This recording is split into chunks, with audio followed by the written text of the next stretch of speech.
Hello students, हमारे channel में आपका स्वागत है।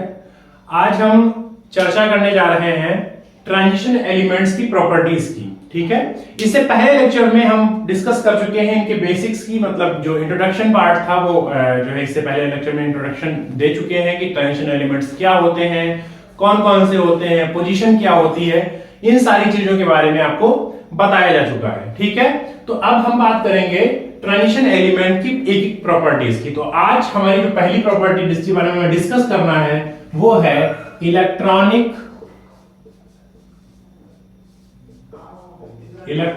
कॉन्फ़िगरेशन।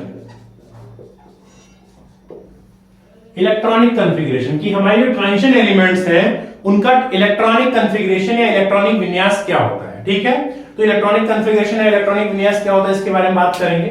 सबसे पहली चीज ये है कि इनका जो जर्नल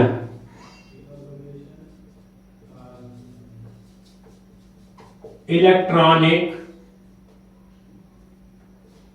कॉन्फ़िगरेशन होता है, जो जनरल इलेक्ट्रॉनिक कॉन्फ़िगरेशन होता है वो होता है n-1d 1 to 10 ns 0 to 2। अब 0 to 2 कहां से आया अभी बताएंगे आगे। ठीक है, तो इसका जो जनरल इलेक्ट्रॉनिक कॉन्फ़िगरेशन होता है वो होता है n-1d 1 to 10 और ns 0 to 2। ठीक है, इसके बाद हम बात करते हैं कि अगर मान लिया सबसे पहला एलिमेंट जो डी ब्लॉक का हमारे पास है वो है स्कैंडियम, एटॉमिक नंबर 21। अगर अफबाओं के हिसाब से इसका इलेक्ट्रॉनिक विन्यास करें तो इलेक्ट्रॉनिक कॉन्फ़िगरेशन करें तो आएगा 1s2 2s2 2p6 3s2 3p6 4s2 3d1। अब आप देखिए सबसे बाहर वाला जो शेल है इसका वो फोर्थ है, मतलब 4, अगर फोर्थ 4 शेल है इसके पास तो देखिए इनका जो इलेक्ट्रॉनिक कॉन्फ़िगरेशन है वो क्या है, वो है ns2 n-1d1। ठीक है, और मैंने क्या बताया था इनका इलेक्ट्रॉनिक कॉन्फ़िगरेशन क्या हो सकता है ns 0 to 2 और n-1d 1 to 10। तो n-1d1 n-1 मतलब बाहर सबसे आउटर मोस्ट शेल n है, वो फोर्थ शेल है, और इससे पहले क्या है थर्ड शेल है, तीसरा शेल है वो n-1d है। ठीक है, तो ये तो बातें हो गई कि इनका जनरल इलेक्ट्रॉनिक कॉन्फ़िगरेशन क्या होता है। यहां पे आपको दिखाई पड़ रहा है कि 4s 3d से पहले बढ़ता है, 4s जो है वो 3d से पहले बढ़ता है। इसका रीजन क्या है, तो देखिए जो 4s और 3d की एनर्जी होती है अफबाओ के अकॉर्डिंग, जो 4s और 3d की एनर्जी होती है वो कंपेरेबल एनर्जी की होते हैं, कंपेरेबल एनर्जी के होते हैं। मतलब 3d और 4s में एनर्जी बहुत ज्यादा है, बहुत कम नहीं होते हैं। तो वैसे तो आप छोटे क्लासेस में क्या करते हैं, इसे हम n+l रूल से एक्सप्लेन कर देते हैं कि n+l जिसका ज्यादा होगा जिसका कम होगा उससे हम बता देते हैं कि 4s क्यों पहले बढ़ता है 3d क्यों बाद में बढ़ता है। ठीक है, लेकिन वास्तव में इसका रीजन क्या है तो समझ लीजिए कि जो यहां पे देखिए इन दोनों की एनर्जी लगभग आपस में 19-20 बराबर है। ठीक है, लेकिन जो s ऑर्बिटल होता है उसका शेप होता है ऐसा स्फेरिकल, और जो d ऑर्बिटल होता है उसका शेप होता है बाइडम्बल।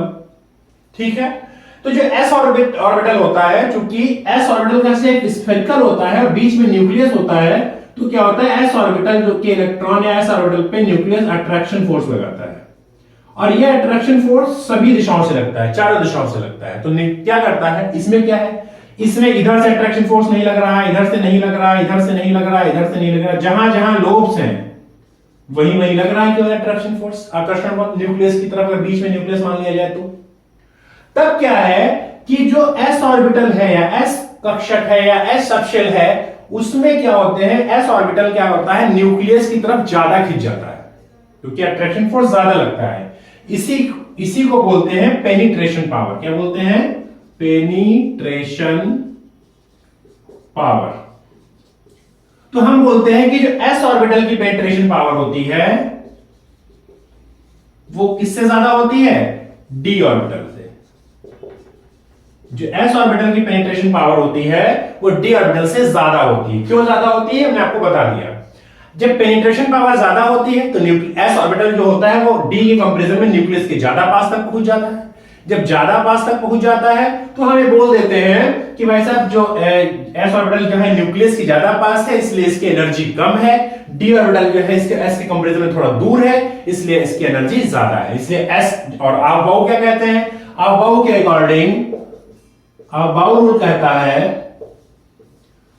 रूल कहता है कि जिसकी एनर्जी कम होगी वो पहले फिल होगा, जिसकी एनर्जी ज्यादा होगी वो बाद में फिल होगा। जनरल स्टेबिलिटी का रूल है, कम एनर्जी में जो है स्टेबिलिटी ज्यादा मिलती है हमें। तो इसलिए जो है अबाउ के अकॉर्डिंग 4s का पहले बढ़ता है और 3d बाद में बढ़ता है। जिसका रीजन क्या है, पेनिट्रेशन पावर के हिसाब से हम इसे एक्सप्लेन कर सकते हैं। बाकी आप जनरल एक्सप्लेनेशन देना चाहे तो n+l रूल या बोरबरी रूल जो होता है उससे भी एक्सप्लेन कर सकते हैं। ये तो हो गई कि भाई 4s पहले क्यों बढ़ता है, 3d बाद में क्यों बढ़ता है, और इलेक्ट्रॉनिक कन्फिगरेशन क्या होता है इसके लिए बता दिया। ठीक है, तो इसीलिए दूसरा एक क्वेश्चन आता है कि जब अबाउ ने बताया कि 4s की जो एनर्जी है, भाई हम लोग क्या लिखते हैं, स्कैंडियम की अगर बात करनी है तो हम लिखेंगे ऑर्गन 4s2 3d1। ठीक है, आपको पता है जैसे जैसे आगे की तरफ लिखते हैं वैसे वैसे एनर्जी बढ़ रही होती है। हम लोग ये वाला साइन लगाते नहीं है, लेकिन ये अंडरस्टूड होता है कि जैसे जैसे आगे बढ़ रहा है वैसे वैसे इसकी एनर्जी भी बढ़ रही है। तो इसलिए जो है हम लिख रहे हैं 4s2 3d1। वास्तव में ये कॉन्फ़िगरेशन गलत है, हमें लिखना चाहिए आर्गन 3d1 4s2, ये सही है। ऐसा क्यों, इसका भी रीजन समझ लीजिए।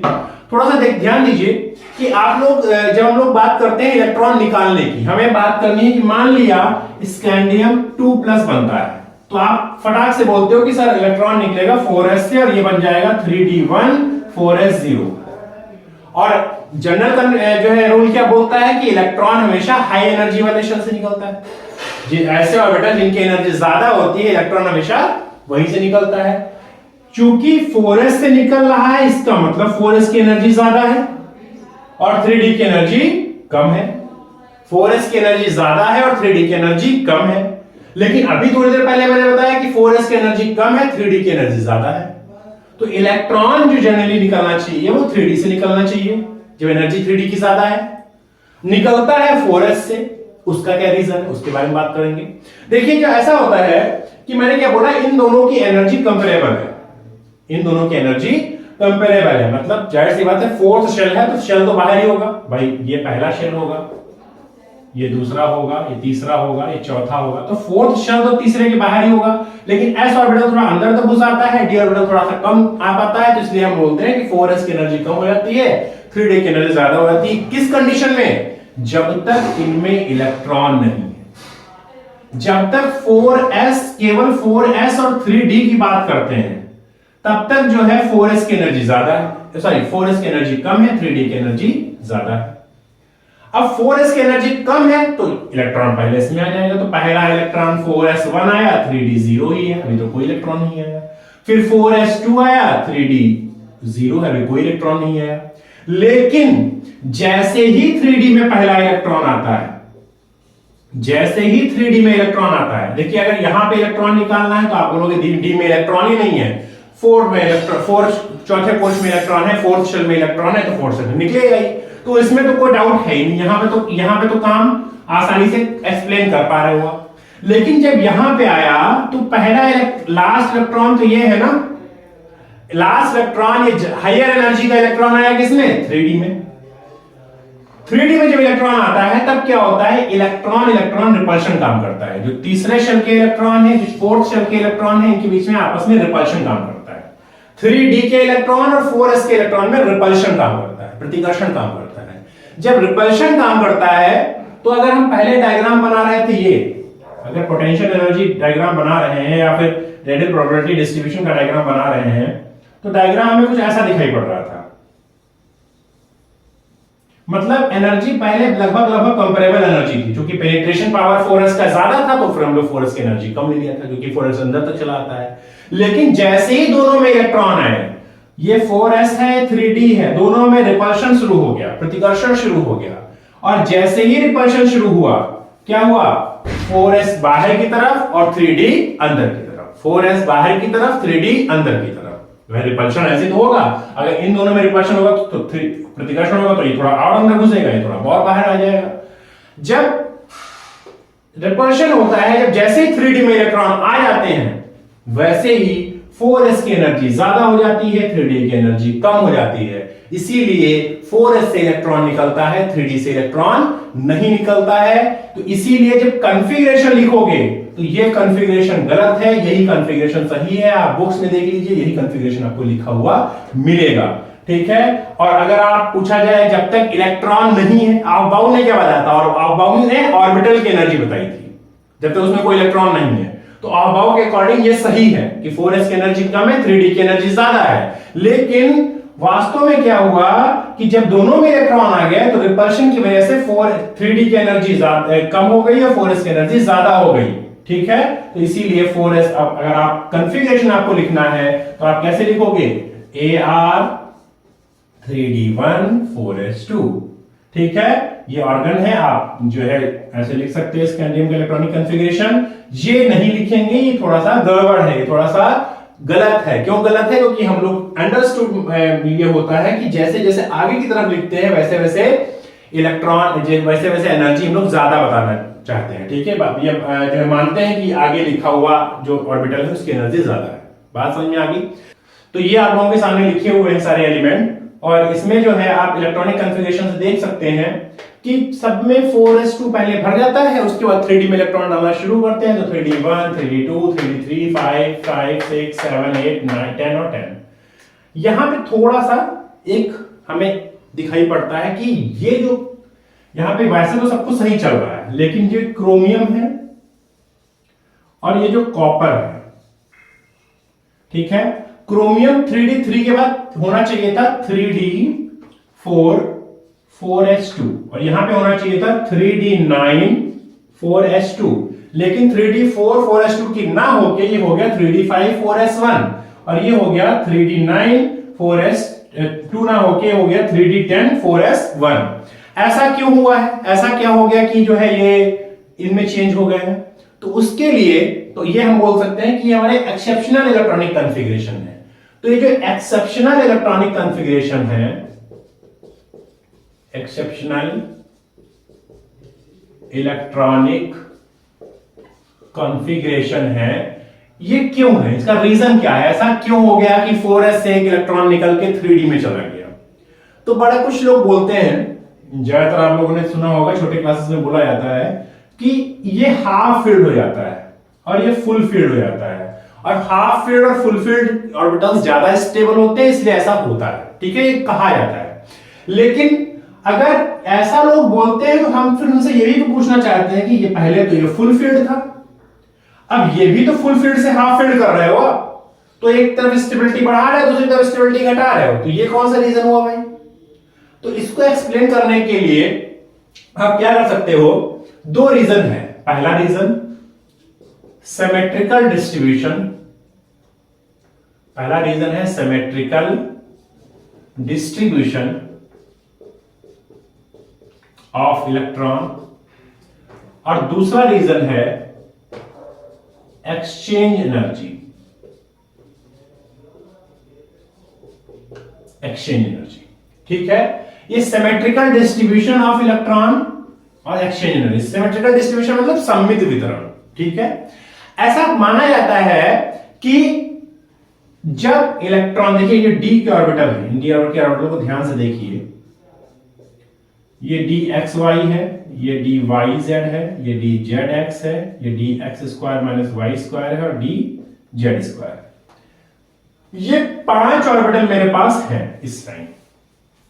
जो डी एक्स वाई होता है वो एक्स और वाई के बीच में होता है, एक्स एक्सिस और वाई एक्सिस के बीच में है। डी वाई जेड जो है वो वाई एक्सिस और जेड एक्सिस के बीच में है।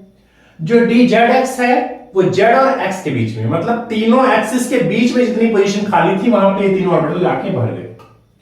जो x square minus y square होता है वो एक्स एक्सिस और वाई एक्सिस पर होता है, और जो डी जेड स्क्वायर होता है उनमें इलेक्ट्रॉन डेंसिटी तीनों एक्सिस पे पाई जाती है, मेनली जेड एक्सिस पे पाई जाती है। मतलब इन 5 ऑर्बिटल को अगर आप ध्यान से देखिए तो इन पांचों ऑर्बिटल में या पांचों कक्षकों में क्या हुआ, इलेक्ट्रॉन डेंसिटी आपको एक्सिस पर भी मिलेगी, एक्स वाई जेड एक्सिस पर भी मिलेगी, और इन एक्सिस के बीच में भी मिलेगी। ठीक है, इलेक्ट्रॉन डेंसिटी दोनों जगह मिलेगी। अगर इलेक्ट्रॉन डेंसिटी दोनों जगह मिल रही है, एक्सिस के ये एक्सिस हैं, इन पे भी मिल रही है और इनके बीच में जितनी जगह खाली बची है इनमें भी मिल रही है, तो हम बोलेंगे कि अगर हर जगह इलेक्ट्रॉन डेंसिटी है तो बोलेंगे कि सिमेट्रिकल डिस्ट्रीब्यूशन है, इलेक्ट्रॉन हर जगह बराबर से फैला हुआ है। यहां पे देखिए, अगर डी में क्या होता है, डी में इलेक्ट्रॉन होते हैं 4, तो हम बोल सकते हैं कि जो जेड एक्सिस है हमारी, जो जेड एक्स है, जेड एक्सिस पे इलेक्ट्रॉन डेंसिटी नहीं है। तो जब जेड एक्सिस पे इलेक्ट्रॉन डेंसिटी नहीं है तो ये भी बोल सकते हैं कि जो जेड एक्सिस मतलब ये जो डिस्ट्रीब्यूशन है भाई, एक एक्सिस ऐसी बच रही है जिसपे इलेक्ट्रॉन है ही नहीं, तो जो डिस्ट्रीब्यूशन हुआ, जो वितरण हुआ इलेक्ट्रॉन का, वो अनसिमेट्रिकल हो गया, असममित हो गया। और ऐसा कहा जाता है, ऐसा माना जाता है कि जब इलेक्ट्रॉन का डिस्ट्रीब्यूशन अनसिमेट्रिकल होता है तो उसकी रिएक्टिविटी या उस एलिमेंट की रिएक्टिविटी या क्रियाशीलता बढ़ जाती है। अब जब रिएक्शन ज्यादा करने लगेगा वो, तब क्या होगा, उसकी स्टेबिलिटी या स्थायित्व कम हो जाता है। तो इसीलिए D4 जो होता है, D4 और D5 में अगर पूछा जाए कौन ज्यादा स्टेबल है तो आप बोलोगे D5 ज्यादा स्टेबल है, D4 कम स्टेबल है, पहली चीज। ठीक है, क्योंकि D5 में क्या होता है, सब में एक इलेक्ट्रॉन आता है तो हर एक्सिस पे बराबर इलेक्ट्रॉन डेंसिटी मिल जाती है। अब बात करते हैं 4s की। निकाल के तो यहीं से लाएंगे ना, यहां से एक इलेक्ट्रॉन निकाल के लाएंगे ना। s ऑर्बिटल को देखिए, s ऑर्बिटल का शेप है स्फेरिकल, गोलाकार। इसमें एक इलेक्ट्रॉन हो तभी भी पूरे में फैलेगा और 2 इलेक्ट्रॉन हो तभी भी पूरे में फैलेंगे। मतलब इसमें s ऑर्बिटल में या s कक्षक में सिमेट्रिकल डिस्ट्रीब्यूशन का इलेक्ट्रॉन पेयर्ड होने पे या अनपेयर्ड होने पे कोई फर्क नहीं पड़ रहा है। एक इलेक्ट्रॉन हो वो भी चारों दिशाओं में फैला हुआ है, 2 इलेक्ट्रॉन की डेंसिटी हो तो वो भी चारों दिशाओं में फैली हुई है। तो s ऑर्बिटल तो हमेशा सिमेट्रिकल रहता है, s ऑर्बिटल का शेप ही सिमेट्रिकल है। यहां पे सिमेट्रिकल नहीं था, तो अगर एक s जो है, एक s D4 को दे देगा D5 बनने के लिए, तो फिर क्या हो जाएगा, ये D भी स्टेबल हो गया, D भी स्थायी हो गया, s तो पहले से स्टेबल है। s का हाफ फील्ड और फुल फील्ड से लेना ही देना नहीं है कुछ।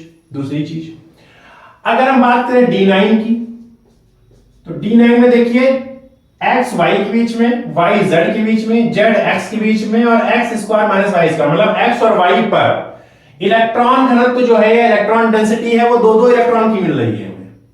लेकिन जो z एक्सिस है, इस पे केवल एक इलेक्ट्रॉन की इलेक्ट्रॉन डेंसिटी मिल रही है। और अगर एक इलेक्ट्रॉन की इलेक्ट्रॉन डेंसिटी हमें मिल रही है तो यहां हम बोल सकते हैं कि इस एक्सिस पे इलेक्ट्रॉन डेंसिटी कम है। अब कुछ जगह ज्यादा है इलेक्ट्रॉन, कुछ जगह कम इलेक्ट्रॉन, मतलब यहां भी जो डिस्ट्रीब्यूशन हुआ, जो वितरण हुआ, वो अनसिमेट्रिकल हो गया। और अनसिमेट्रिकल अगर डिस्ट्रीब्यूशन होगा तो रिएक्टिविटी ज्यादा होगी, रिएक्टिविटी ज्यादा होगी तो फिर स्टेबिलिटी या स्थायित्व कम हो जाएगा। तो फिर से वही s काम करता है, यहां से एक इलेक्ट्रॉन निकालेगा और यहां पहुंचा देगा।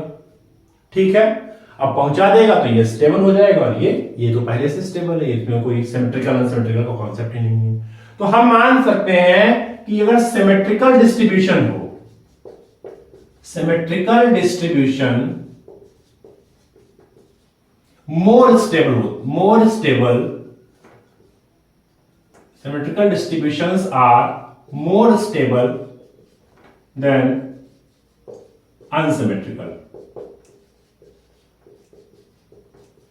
distribution।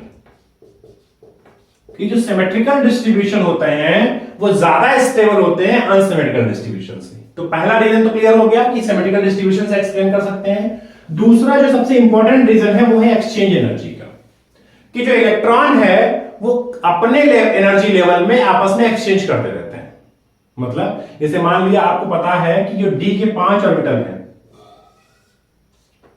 d के 5 ऑर्बिटल है, इन पांचों की एनर्जी सेम है, ये पांचों सेम एनर्जी के हैं।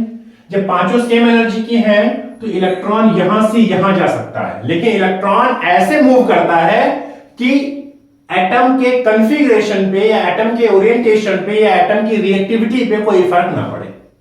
तो ऐसा कैसे करेगा, देखिए अगर एक इलेक्ट्रॉन है, अब मान लीजिए ये इलेक्ट्रॉन जो है वो dxy में, मतलब dx और y एक्सिस के बीच में इस इलेक्ट्रॉन की इलेक्ट्रॉन डेंसिटी है। अगर ये यहां चला जाएगा, dyz में चला जाएगा, तो अब इलेक्ट्रॉन डेंसिटी कहां हो जाएगी, y और z में हो जाएगी। तो इसलिए क्या हुआ, एटम अपने अपना नेचर चेंज कर दिया, अपने इलेक्ट्रॉन की डेंसिटी जो है वो एक एक्सिस से शिफ्ट कर दी दूसरे एक्सिस पे। तो हमें पता चल जाएगा कि हाँ भाई साहब इलेक्ट्रॉन गया है। लेकिन एक्सचेंज वही पॉसिबल है जहां पे इलेक्ट्रॉन डेंसिटी चेंज नहीं होती है। तब देखिए तो यहां पे क्या कोई एक्सचेंज पॉसिबल है? नहीं है, तो इसलिए जीरो एक्सचेंज लिख रहे हैं। अगर मान लिया ये है, इसमें एक इलेक्ट्रॉन यहां है और एक इलेक्ट्रॉन यहां है, दो इलेक्ट्रॉन है। अब ये इलेक्ट्रॉन अगर इधर चला जाए और ये इलेक्ट्रॉन इधर आ जाए आपस में एक्सचेंज करने, तो एक एक इलेक्ट्रॉन की डेंसिटी पहले भी थी, अभी भी है, एक्सचेंज कर लेंगे, एक्सचेंज पॉसिबल हो सकता है। तो यहां पे आपको दिखाई पड़ रहा है एक एक्सचेंज पॉसिबल है। अगर D2 की बात करें, ये D1 है, ये D2 है, ये D3। अब D3 की बात करें तो यहां पे तीन इलेक्ट्रॉन आपको दिखाई पड़ रहे हैं। तीन इलेक्ट्रॉन देखिए, ये इसके साथ एक्सचेंज कर सकता है, ये इसके साथ एक्सचेंज कर सकता है, दो एक्सचेंज, ये इसके साथ एक्सचेंज कर सकता है, तीन एक्सचेंज पॉसिबल है। कितने एक्सचेंज हो गए? तीन एक्सचेंज, तीन कंडीशन आपस में एक्सचेंज हो सकती हैं, ठीक है। फिर अगर D4 की बात करें, D4 की अगर बात करें 1 2 3 4, ये इसके साथ 1 2 3, तीन इसके हो गए। फिर अब इसके इधर, ये इसके साथ तो कर ही चुका है, 4 5 5 और एक इसके साथ ये कर सकता है 6, टोटल एक्सचेंज पॉसिबल है 6। फिर D5 की बात करें तो D5 में 5 इलेक्ट्रॉन है, ठीक है। 5 इलेक्ट्रॉन है तो 5 इलेक्ट्रॉन में एक्सचेंज कितने पॉसिबल होंगे? 5 इलेक्ट्रॉन में एक्सचेंज की बात करेंगे तो आप निकालिएगा, ये इसके साथ, ये इसके साथ, ये इसके साथ, ये इसके साथ 4, फिर ये इसके साथ, ये इसके साथ, ये इसके साथ 3 7, फिर ये इसके साथ, ये इसके साथ 9 और ये इसके साथ 10, टोटल 10 एक्सचेंज पॉसिबल है।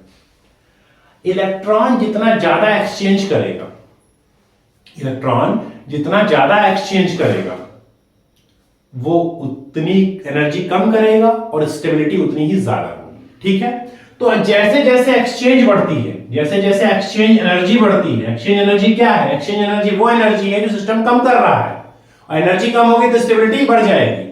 तो जैसे जैसे एक्सचेंज एनर्जी बढ़ती है वैसे वैसे सिस्टम की स्टेबिलिटी या सिस्टम जो है कम, जो है स्टेबल ज्यादा होने लगता है, क्योंकि एक्सचेंज एनर्जी बढ़ रही है, सिस्टम की एनर्जी कम हो रही है, सिस्टम की स्टेबिलिटी बढ़ रही है, ठीक है।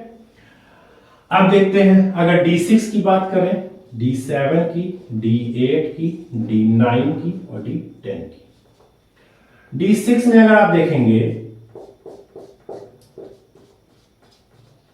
तो आप देखिए यहां पे कि सारे, देखिए अगर इसको इलेक्ट्रॉन को छोड़ दीजिए तो ये 5 इलेक्ट्रॉन जो है आपस में एक्सचेंज कर सकते हैं, 10 एक्सचेंज, जैसे D5 में देखा था। और ये वाला इलेक्ट्रॉन कहीं एक्सचेंज कर ही नहीं सकता है, क्योंकि अगर ये जाएगा तो जो है नेचर चेंज हो जाएगा। तो इसीलिए यहां पे एक्सचेंज टोटल पॉसिबल है कितने? 10, ठीक है। टोटल 10 एक्सचेंज D6 में। अगर D7 की बात करा जाए तो यहां पे एक्सचेंज पॉसिबल है, देखिए 10 तो क्लॉकवाइज वाले कर लेंगे और एक एंटी क्लॉकवाइज वाले आपस में कर लेंगे तो 11। D8 की बात करें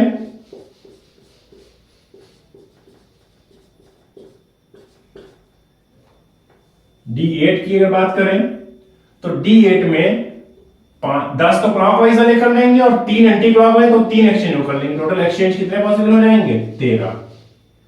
फिर D9 की अगर बात करें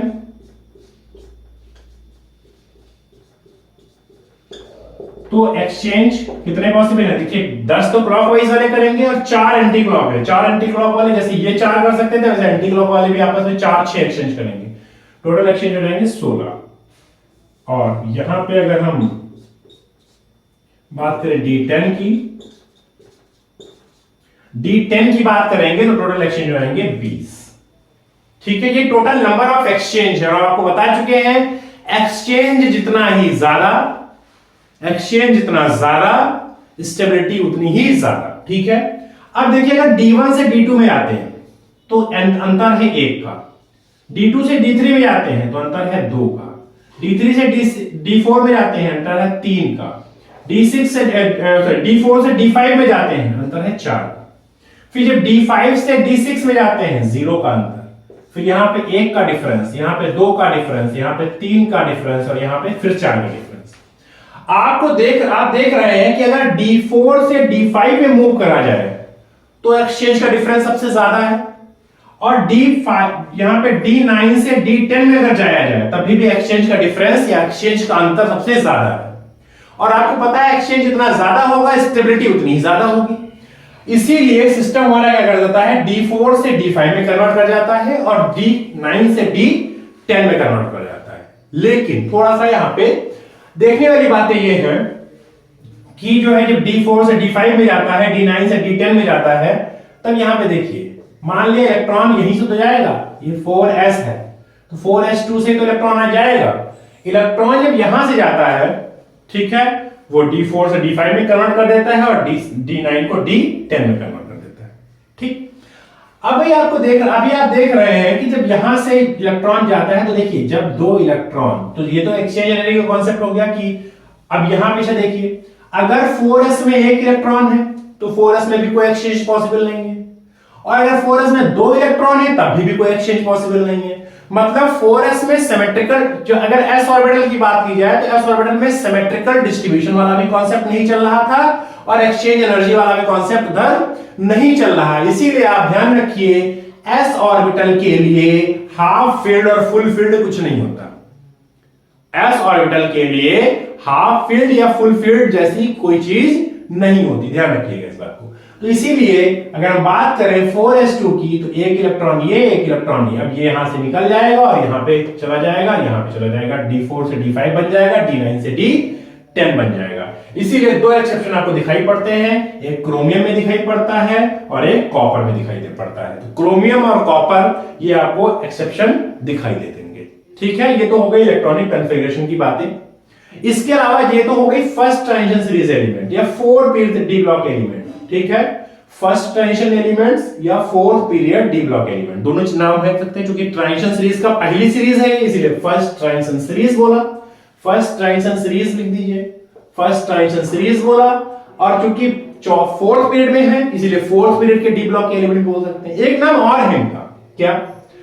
इनमें देख रहे हैं कि सब में इलेक्ट्रॉन, जो लास्ट इलेक्ट्रॉन जा रहा है वो 3D में जा रहा है। जो लास्ट इलेक्ट्रॉन जा रहा है किसमें जा रहा है? 3D में जा रहा है। इसीलिए इन्हें हम लोग 3D एलिमेंट्स बोलते हैं, 3D एलिमेंट्स भी बोलते हैं। ठीक है, चलिए यहां पे एक चीज और छोटी सी रहेगी, वो भी समझ लीजिए कि होता ही है कि जब हम बात करते हैं कोई इलेक्ट्रॉन अगर पेयरिंग करता है, जैसे मान लिया 4s है, 4s में दो इलेक्ट्रॉन थे, दो इलेक्ट्रॉन, चूंकि इलेक्ट्रॉन ये है और इलेक्ट्रॉन ये है, अगर दो इलेक्ट्रॉन को एक ही बॉक्स में रखना है, एक ही जगह रखना है, एक ही ऑर्बिटल में रखना है, तो आपको बाहर से उनको अगर एक जगह इकट्ठा करके रखना है दोनों नेगेटिव चार्ज को, तो आपको बाहर से एनर्जी देनी पड़ेगी, बाहर से एनर्जी देनी पड़ेगी, ध्यान रखिएगा। एक चीज और यहां पे देखिए, आपको पता है 4s की एनर्जी कम होती है 3D से, जब तक 3D में इलेक्ट्रॉन नहीं होते हैं। तो 4s से जब 3D में इलेक्ट्रॉन जाएगा, 4s से जब 3D में इलेक्ट्रॉन जाएगा तो एनर्जी लेगा, एनर्जी लेके जाएगा, लेकिन एनर्जी जो लेके जा रहा है वो एनर्जी कम है जो स्टेबलाइज हो रही है। जो एनर्जी लेके जा रहा है, मान लिया 4s की एनर्जी जो है वो 4s अगर पेयरिंग कर रहा है, 4s के में इलेक्ट्रॉन की पेयरिंग कराने के लिए आपको एनर्जी देनी पड़ रही है 5 जूल की या 5 किलो जूल की मान लेते हैं, और यहां पे एक्सचेंज एनर्जी और जो है जब यहां से यहां जा रहा है तो एनर्जी जो है वो आपको देनी पड़ रही है 10 किलो जूल की, और ये जो स्टेबलाइजेशन हो रहा है एक्सचेंज एनर्जी की वजह से, वो स्टेबलाइजेशन अगर मान लिया ये इलेक्ट्रॉन उठ के यहां आ जाएगा तो एक्सचेंज एनर्जी बढ़ जाएगी, एक्सचेंज एनर्जी बढ़ जाएगी तो स्टेबलाइजेशन मान लिया हो रहा है 15 किलो जूल से। तो ओवरऑल क्या हुआ, कहीं ली कहीं कम की कहीं ली, तो ओवरऑल जहां पे स्टेबलाइजेशन होता है, जहां पे टोटल स्टेबिलिटी मिल रही होती है, कुल मिला के कुछ एनर्जी ली कुछ दी, मान लिया मैंने 2 रुपए लिए फिर 10 दे दिए, फिर 5 लिए फिर 15 दे दिए, अब कुल मिला के अगर हमारा फायदा हो रहा है तब तो वो काम हम करेंगे, कुल मिला के नुकसान हो रहा है तो वो काम नहीं करेंगे। इसीलिए D1 से D2 में एक्सचेंज तो ज्यादा है, लेकिन D1 से D2 नहीं बदलता है, D2 से D3 नहीं बदलता है, D3 से D4 नहीं बदलता है। बदलते क्या है? बदलते हैं D4 से D5 और D9 से D10, क्योंकि यहाँ पे एक्सचेंज सबसे ज्यादा हो जाते हैं। ठीक है, ये ध्यान रखिएगा। तो इसीलिए ये यहां से ये कन्वर्जन नहीं होते हैं। क्यों नहीं होते हैं वो भी रीजन बता दिया मैंने आपको। तो ये तो हो गई बात फर्स्ट ट्रांजिशन एलिमेंट की, या फोर्थ पीरियड के डी ब्लॉक के एलिमेंट्स की, या 3D एलिमेंट के इलेक्ट्रॉनिक कॉन्फ़िगरेशन की। अब हम बात करते हैं अगली सीरीज, क्योंकि हमें 3 सीरीज पढ़नी है तो एक सीरीज की बात कर ही लिए हैं। अगली सीरीज आपके पास कोई भी किताब अगर हो तो उसमें आप देख सकते हैं second transition series. Second transition series को और क्या बोल सकते हैं, जो दूसरी ट्रांजिशन सीरीज उसको वो क्या बोल सकते हैं, उसको बोल सकते हैं fifth period D block element, कि फिफ्थ पीरियड के डी ब्लॉक के एलिमेंट्स, या फिर इनका जो लास्ट इलेक्ट्रॉन जाएगा वो 4D में जाएगा। लास्ट इलेक्ट्रॉन में किसमें जाएगा, 4D में जाएगा, इसीलिए इन्हें बोल सकते हैं 4D series element. 4D series elements. Next third transition series, या फिर थर्ड ट्रांजिशन सीरीज, या sixth period D block elements, या 5D series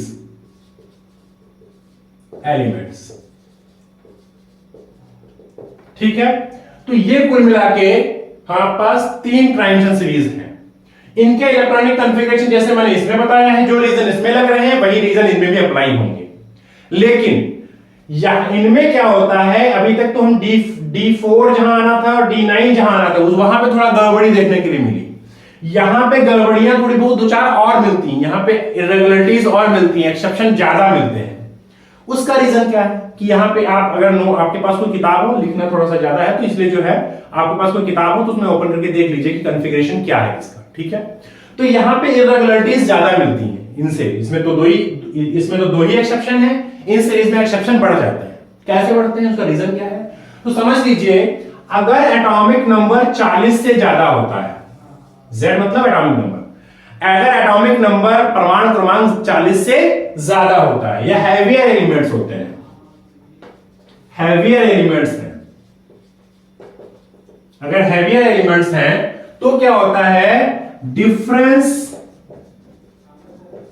between subshell is small, कि अगर एटॉमिक नंबर ज्यादा है, एटम बहुत बड़ा है, हैवी है, तो जो सबशेल के बीच में एनर्जी लेवल होते हैं, S, P, D के बीच में जो एनर्जी लेवल्स होते हैं, जो एनर्जी डिफरेंस होता है, वो अगर एलिमेंट छोटा है तो एनर्जी लेवल ज्यादा होते हैं, एलिमेंट बहुत बड़ा हो जाता है तो एनर्जी लेवल थोड़ा थोड़ा कम हो जाते हैं। जब डिफरेंस जो सबशेल के बीच में बहुत कम होता है, जब डिफरेंस एनर्जी का बहुत कम है तो थोड़ी सी एनर्जी पाएगा इलेक्ट्रॉन, दूसरे सबशेल में कूद जाएगा, है ना। तो यहां पे भी आपको दो ही चीजें दिखाई, दो ही एक्सेप्शन दिखाई पड़ रहे थे, लेकिन यहां पे क्या हुआ, क्योंकि डिफरेंस कम हो गया तो और भी एक्सेप्शन मिलने लगे, क्योंकि कम एनर्जी में काम हो रहा है तो करवा लो। ठीक है, तो यहां पे एक्सेप्शन बहुत ज्यादा मिल जाते हैं, इसीलिए electron can move to decrease electron repulsion, कि भाई मान लिया किसी ऑर्बिटल में थोड़ा इलेक्ट्रॉन रिपल्शन ज्यादा लगने लगा, तुरंत वो इलेक्ट्रॉन छोड़ के दूसरे सबशेल में चला गया, दूसरे ऑर्बिटल में चला गया। क्यों चला गया, क्योंकि एनर्जी लेवल बहुत कम है तो आसानी से जा सकता है। मतलब जाहिर सी बात है कि अगर रिपल्शन ज्यादा लग रहा था तो अनस्टेबल हो रहा था, तो स्टेबल होने के लिए क्या किया उसने कहा कि हम वहां चले जाएंगे, एनर्जी हमारी, चलो हमारे 5 रुपए खर्च होंगे लेकिन 10 रुपए हमें वहां जाके मिल भी तो जाएंगे, तो नेट फायदा हो जाएगा। हमें वहां जाने में चलो थोड़ी एनर्जी लगेगी, लेकिन वहां जाके एनर्जी कम भी तो हो जाएगी हमारी, तो नेट हमारा जो अगर प्रॉफिट हो रहा है तो हम कूद के वहां चले जाएंगे, और एनर्जी लेवल्स कम है तो उनकी कम हो भी सकता है, इसीलिए एक्सेप्शन यहां पे ज्यादा मिलते हैं। ठीक है, तो फिर यहां पे लिख सकते हैं so many elements can show irregularities. ठीक है, बहुत सारे एलिमेंट जो है वो इरेगुलरिटीज करते हैं। तो ये तो आप पूरा इलेक्ट्रॉनिक कॉन्फ़िगरेशन किसमें क्या है उसके बारे में आप देख लीजिएगा, सब पढ़ लीजिएगा, जो कुछ एक्सेप्शन है उनको ध्यान में रखिएगा, क्रोमियम कॉपर मैंने बता दिया है। लास्ट में जो है नोवेडियम है, वह बहुत सारे एलिमेंट हैं जिसमें एक्सेप्शन मिलते हैं, तो उनके बारे में बात कर जो है आप एक बार पढ़ लीजिएगा। रीजन मैंने सारे ऑलमोस्ट कंप्लीट कर दिए, ठीक है। रीजन जो हो सकते थे एक्सप्लेन करने लायक कि 4s में इलेक्ट्रॉन क्यों जाता है, 3d में क्यों जाता है, 4s से पहले निकलता क्यों है, 3d से क्यों नहीं निकलता है। फिर उसके बाद यहाँ पे ये D4 से D5 में क्यों कन्वर्ट हो जाता है, हाफ फील्ड सबशेल अर्धपूरित कक्षक जो होते हैं वो ज्यादा स्टेबल क्यों होते हैं, फुल फील्ड ज्यादा स्टेबल क्यों होते हैं, ये कम स्टेबल क्यों होते हैं, वो सारे क्यों के आंसर आपको मिल चुके हैं। तो बाकी अब केवल जो है मेमोरी बेस्ड चीजें बची हुई है कि जो आपको पता होना चाहिए कि हाँ यहाँ गड़बड़ी है, ठीक है। तो उनको एक बार आप आइडेंटिफाई कर लीजिएगा अपनी बुक से या नोट से या जहां कहीं मिल जाए वहां से देख लीजिएगा। और इसके बाद एक चीज और थोड़ी सी रह गई है कि वैलेंस शेल की बात कर लेते हैं कि जो अगर हम बात करें कि जो डी ब्लॉक में वैलेंस शेल होता है, संयोजी कोश होता है। वैलेंस शेल क्या होता है, वो शेल जिससे डी ब्लॉक के एलिमेंट बॉन्डिंग करते हैं, ठीक है। तो एस ब्लॉक और पी ब्लॉक की बातें करें तो एस और पी ब्लॉक में जनरली जो है सबसे बाहर वाला जो कोश शेल होता है, सबसे आउटर मोस्ट शेल जो होता है वही वैलेंस शेल होता है। लेकिन डी ब्लॉक में जो वैलेंस शेल होता है वो n-1d और ns दोनों को माना जाता है। मतलब जब डी ब्लॉक की आप बॉन्डिंग आगे पढ़ेंगे, डी ब्लॉक के एलिमेंट जो कोऑर्डिनेशन कंपाउंड वगैरह बनाते हैं, कैसे बनाते हैं, तो आप देखेंगे उसमें डी वाला ऑर्बिटल, मतलब एक पहले वाला डी और जो है बाहर वाला s, दोनों इन्वॉल्व हो रहे होंगे। अगर मान लिया इनकी बातें की जाए तो इसमें 3d भी इन्वॉल्व होगा और 4s भी इन्वॉल्व होगा। तो ये तो पूरी चीजें हो गई इलेक्ट्रॉनिक कॉन्फ़िगरेशन या इलेक्ट्रॉनिक विन्यास के संदर्भ में। मैंने ऑलमोस्ट सारी चीजें कवर कर दी हैं। फिर भी अगर कोई क्वेश्चन हो, कोई डाउट हो, कुछ पूछना हो तो आप कमेंट बॉक्स में कमेंट करके बता दीजिए हमें, हम उसका आंसर दे देंगे, या फिर मेल कर दीजिएगा। मेल एड्रेस लास्ट लेक्चर में मैंने बताया था आपको, chemtutorial@gmail.com, ठीक है। इस पे आप मेल भी कर सकते हैं। और नेक्स्ट जो लेक्चर आएगा हमारा वो आएगा एटॉमिक और आयनिक रेडियाई पर, ठीक है, कि उसमें बहुत बड़ा इरेगुलरिटीज आती है, किसी की पहले घटती है फिर बढ़ती है, तो इरेगुलरिटीज वहां पे कैसी आती है वो सारी चीजें हम लोग समझेंगे। तो नेक्स्ट वीडियो लेक्चर आपका आएगा एटॉमिक रेडियाई पे। तब तक के लिए पढ़ते रहिए, इन सभी सब जो है एक बार रिवाइज करिए और इसका नोट्स बनाइए अच्छे से, और जो क्वेश्चंस हैं इनको देखिए। और तब तक के लिए थैंक यू और ऑल द बेस्ट।